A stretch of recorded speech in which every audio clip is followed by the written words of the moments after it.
తెలంగాణ ముఖ్యమంత్రి రేవంత్ రెడ్డి ఢిల్లీ పర్యటనలపై ప్రతిపక్ష బీఆర్ఎస్ నేతలు చేస్తున్న ఆరోపణలకు తాజాగా స్పష్టమైన సమాధానాన్ని ఇచ్చారు.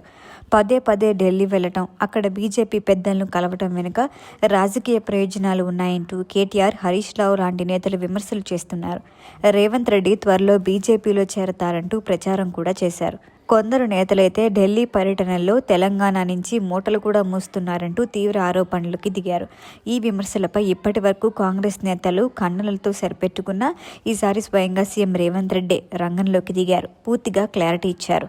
తన ఢిల్లీ పర్యటనల వెనుక ఎలాంటి రహస్య రాజకీయాలు లేవని రేవంత్ స్పష్టం చేశారు. ప్రధాని మోదీని 3 నెలలకు ఒకసారి కలుస్తున్నాను. కేంద్ర మంత్రులతో క్రమం తప్పకుండా మాట్లాడుతున్నాను. తెలంగాణకు అవసరమైన నిధులు, అనుమతులు తెచ్చేందుకే ఈ భేటీలోనే ఆయన స్పష్టంగా చెప్పారు. రాష్ట్రానికి సంబంధించిన ప్రాజెక్టులు ముందుకెళ్లాలంటే కేంద్ర ప్రభుత్వ అనుమతులు తప్పనిసరి. ఆ అనుమతులు తెచ్చేందుకే కేంద్రంతో సత్సంబంధాలు అవసరమని చెప్పారు. ఢిల్లీ వెళ్లటాన్ని రాజకీయం చేయటం అర్ధరహితమని రేవంత్ వ్యాఖ్యానించారు. విపక్షాలకి కూడా రేవంత్ సూటిగా సూచనలు ఇచ్చారు. రాష్ట్ర అభివృద్ధి విషయంలో సహకరించండి, లేదంటే మౌనంగా ఉండండి అంటూ ఆయన హెచ్చరించారు.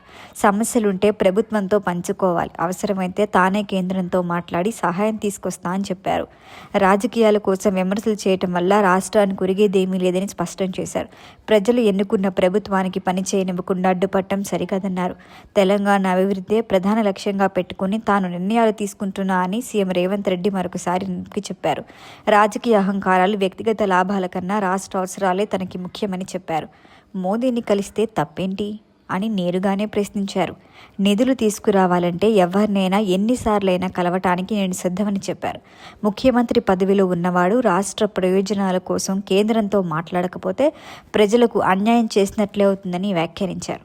ఇక ఈ వ్యాఖ్యలతో ఢిల్లీ పర్యటనలపై సాగుతున్న రాజకీయ ఊహాగానాలకు రేవంత్ రెడ్డి చెక్ పెట్టినట్లయింది. అభివృద్ధి కోసం కేంద్రంతో సమన్వయం తప్పనిసరి అనే అంశాన్ని ప్రజల ముందుకి స్పష్టంగా తెచ్చారు రేవంత్. ఇకపై అయినా తెలంగాణ ప్రయోజనాల కోసం ఢిల్లీ వెళ్లటం కొనసాగిస్తూనే ఉంటామని, రాజకీయ విమర్శలకు భయపడే లేదని ఆయన ధీమాగా ప్రకటించారు. మరి దీనిపైన బీఆర్ఎస్ నేతలు ఎట్లా స్పందిస్తారో చూడాలి.